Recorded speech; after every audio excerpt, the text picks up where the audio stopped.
রাম রাম বন্ধুরা, কালকে হয়েছিল কেদারনাথ এক্সপ্রেসের রান্না ডিমের ক্যারি, আর আজকে হবে আমাদের ফিশের ক্যারি এই কৈলাস এক্সপ্রেসের রান্না। চলো গিয়ে আপনাদেরকে দেখাই আমাদের রান্নার কিছুটা ভিউ।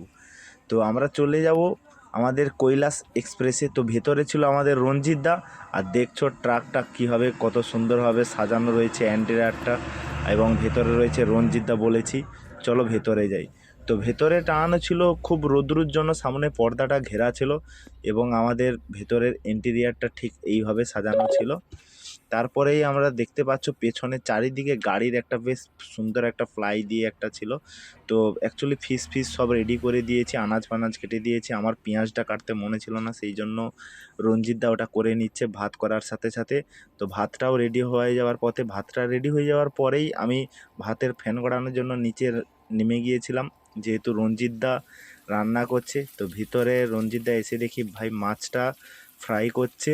তো সেই টাইমে আমি একটু ভিডিও বানিয়ে নিচ্ছি, কেননা রঞ্জিত দাই বেশি কাজ করছে 2 দিন ধরে রান্নার জন্য।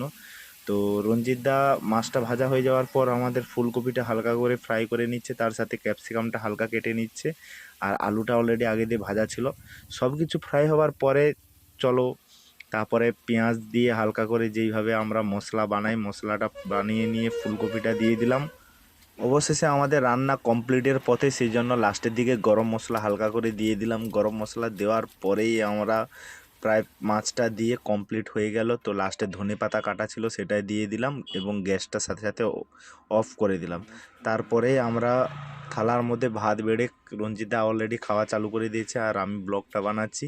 তো আশা করি আমার এই ব্লগটি কেমন লেগেছে কমেন্ট করে জানাবেন, এবং আপনারাও ভালো থাকবেন, সুস্থ থাকবেন। Tata, bye bye.